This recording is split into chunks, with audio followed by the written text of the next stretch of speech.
Bozolândia deixou de ser apenas um neologismo das redes sociais para se tornar um conceito que descreve um ecossistema político e social marcado pelo negacionismo, pela nostalgia autoritária e pela submissão de interesses nacionais a potências estrangeiras. Este artigo analisa como esse movimento, ancorado em uma base historicamente desassistida pelo sistema educacional, ameaça o futuro do Brasil. Diferente de movimentos nacionalistas tradicionais, a direita radical brasileira manifesta um patriotismo contraditório. Enquanto ostentam a bandeira nacional, o alinhamento geopolítico é quase inteiramente voltado aos interesses dos Estados Unidos. Grupos ligados a essa ideologia não pensam o Brasil como protagonista global, mas como um aliado satélite. Isso resulta na entrega de recursos naturais e na fragilização de empresas estratégicas, sem que haja qualquer projeto de desenvolvimento tecnológico nacional em troca.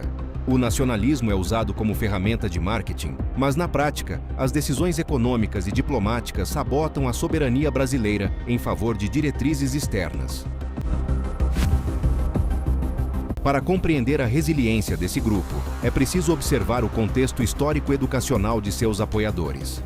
Uma parcela significativa dessa base foi formada em períodos em que o Estado brasileiro negligenciou a educação básica e a cidadania. Muitos cresceram sob sistemas onde a inteligência e o pensamento crítico não eram fundamentais, mas sim a força bruta e o respeito cego à autoridade. Esse déficit educacional torna esses indivíduos vulneráveis a teorias da conspiração e ao populismo religioso. Nas décadas de 70 a 90, o controle institucional era falho e as leis não funcionavam para todos. Esse saudosismo de um tempo sem regras, onde o conflito era resolvido pela força, reflete-se no desprezo atual pelas instituições democráticas e pelo judiciário. O fenômeno da Bozolândia revela uma face cruel no trato com a ciência.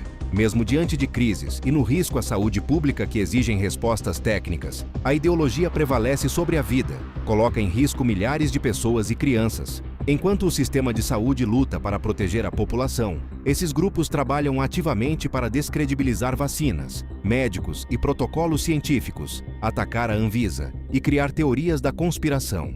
Muitos cegos porque se vem da esquerda ou do partido A ou B, não presta. Qualquer empresa ou órgão que não se curve à cartilha ideológica do movimento bolsonaristas torna-se alvo de perseguição e boicote, mesmo que isso signifique prejudicar a economia do próprio país. Quem se opõe são considerados ladrões e vagabundos, e se dizem defender democracia e a liberdade.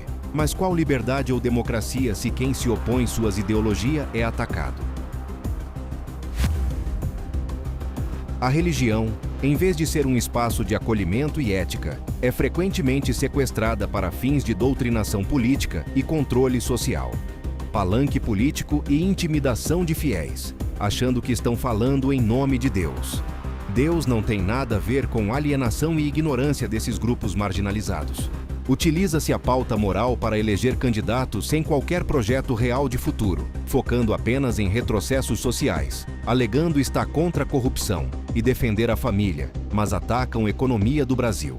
Qualquer empresa ou órgão que não se curve à cartilha ideológica do movimento bolsonaristas torna-se alvo de perseguição e boicote, mesmo que isso signifique prejudicar a economia do próprio país.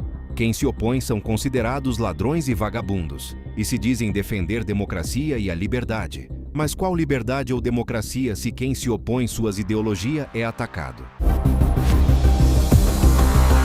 A Bozolândia não é apenas um grupo político, mas um projeto de destruição do futuro do Brasil, do desenvolvimento e para a saúde das famílias brasileiras, que não tem nada de novo ou de melhoria para o país.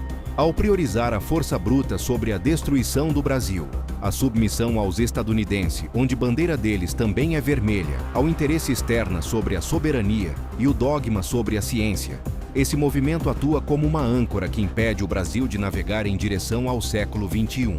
Votar no bolsonaristas e como fazer seu país retroceder a 50 anos. Superar esse cenário exige mais do que vitórias eleitorais. Exige uma reconstrução profunda da educação e da consciência política do povo brasileiro, para que esse movimento nunca mais chegue a governar ou fazer parte da política brasileira.